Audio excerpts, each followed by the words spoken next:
सिक्किम के पहाड़ों में रेलवे स्टेशन के पास बहुत ही डरावना जंगल था। कहा जाता है कि उस जंगल में चुड़ैल या भूत का वास था और वहां के कई लोगों ने उस जंगल में अपनी जान गंवा दी थी। टिंकू और बिल्लू खेलकर अपने घर लौट रहे थे। यार, तूने सुना है रास्ते में जो जंगल पड़ता है वहाँ भूत रहता है और कई सारे लोग उसका शिकार बन चुके हैं। यार ये सब अफवाह है। मेरे पापा कहते हैं भूत वूत कुछ नहीं होता। नहीं यार, सच में भूत होते हैं। अबे ये सब फालतू की बात है। मैं तुझे जंगल में जाकर दिखाता हूँ, बस तू बाहर खड़े होकर मेरा इंतजार करना। रहने दे बिल्लू, मत जा, वहाँ बहुत खतरा है। अबे कुछ नहीं होगा, तू बस मेरा यही इंतजार कर, मैं अभी थोड़ी देर में आया। लेकिन बिल्लू नहीं मानता और जंगल में घुस जाता है। इधर बाहर टिंकू बिल्लू का इंतजार करता है। बिल्लू जंगल में धीरे धीरे आगे बढ़ता है। जंगल बहुत ही सुनसान था और वहाँ जंगली जानवरों की अजीब अजीब सी आवाज आ रही थी।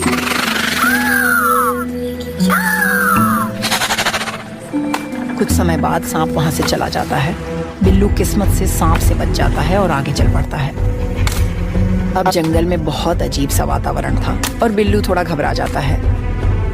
बिल्लू इधर उधर देखता है और आगे चलने लगता है। तभी एक अजीब सा जंतु बिल्लू की तरफ बहुत तेजी से आता है। डर के मारे बिल्लू आंखें बंद कर लेता है। बिल्लू आंखें खोल कर देखता है तो वहाँ कोई नहीं होता। बिल्लू और ज्यादा घबरा जाता है और थोड़ा आगे चलता है। मुझे बचा लो भैया, मुझे बचा लो भैया, मुझे बचा लो। बिल्लू पीछे मुड़कर देखता है तो वहाँ कोई नहीं होता। बिल्लू की डर के मारे हालत खराब हो जाती है और वो वहाँ से भाग जाता है।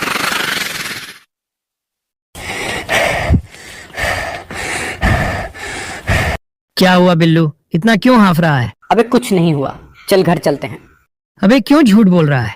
साफ दिख रहा है तेरे गुर्दे लाल हो गए। चल बे चल, दिमाग मत चाट मेरा। चल घर निकलते हैं अब। मुझे पता है तू झूठ बोल रहा है।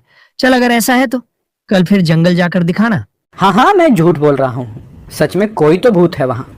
बड़ी मुश्किल से अपनी जान बचाकर आया हूँ। खुश, अब चल, अब घर चल जल्दी। और फिर वो दोनों अपने घर की तरफ निकल जाते हैं।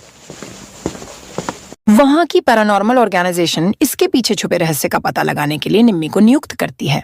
रात के अंधेरे में निम्मी अपने रिसर्च के लिए निकल जाती है और आखिरकार निम्मी जंगल पहुंच जाती है। निम्मी जंगल में धीरे धीरे आगे बढ़ने लगती है। सुनसान जंगल, रात का अंधेरा था और वहां जोर जोर से हवाएं चल रही थीं। निम्मी थोड़ी घबराई हुई आगे बढ़ रही थी। अचानक कोई चीज निम्मी का पैर जकड़ लेती है और निम्मी गिर जाती है। निम्मी देखती है कि वहां कुछ और नहीं बल्कि पेड़ की टूटी हुई डाली थी जिससे ठोकर खाकर वो गिर गई थी। फिर निम्मी आगे चल पड़ती है। जंगल में थोड़ी डरावनी और अजीब अजीब सी आवाज आ रही थी और निम्मी धीरे धीरे आगे बढ़ रही थी। कुछ दूर चलने पर एक बुढ़िया दिखाई देती है और वो वहां से तेजी से गुजर जाती है। निम्मी को समझ नहीं आ रहा था इस डरावने जंगल में इतनी रात को वह बुढ़िया आखिर कर क्या रही थी। फिर निम्मी हिम्मत करके आगे चल पड़ती है। फिर थोड़ी दूर चलने पर निम्मी को आधा कटा हुआ आदमी रास्ते में पड़ा हुआ दिखता है। तभी पीछे से आवाज आती है, चली जाओ यहाँ से वरना बहुत बुरा होगा। उस आवाज को सुनकर निम्मी पीछे मुड़कर देखती है लेकिन वहां कोई नहीं होता। तभी कोई आधे कटे हुए आदमी को खिसकाकर वहां से ले जाता है। निम्मी ये सब देखकर घबरा जाती है। वो सोचती है कि अब वो आगे बढ़े या रहने दे। अब निम्मी सोचती है कि कुछ दूर और चलने पर वो वापस लौट जाएगी और निम्मी आगे चल पड़ती है। ये सब घटनाएं उसके हैंडीकैम में कैप्चर हो रही थीं और तभी उसे अंधेरे में बड़ी बड़ी आंखें दिखाई देती हैं। निम्मी वो सब देखकर बहुत ज्यादा घबरा जाती है और वहां से तेजी से वापस लौटने लगती है।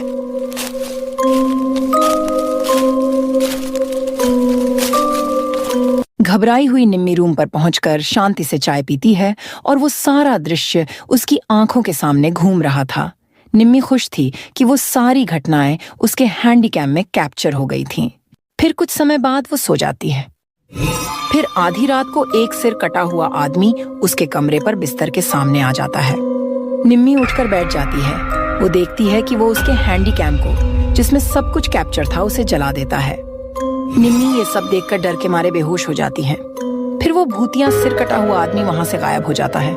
अगले दिन दोपहर को होटल का स्टाफ आकर निम्मी को उठाता है।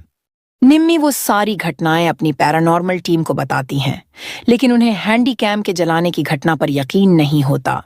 लेकिन निम्मी की इस कहानी पर वहां के स्थानीय लोगों को पूरा यकीन हो जाता है।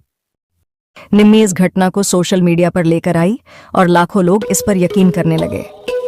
इस घटना को निम्मी अपनी एक नॉवेल में भी व्यक्त करती है। ये कहानी सिक्किम के डाउ हिल से जुड़ी एक सच्ची कहानी है। इस कहानी में निम्मी एनी नाम की रियल पैरानॉर्मल एक्सपर्ट का किरदार निभाती है।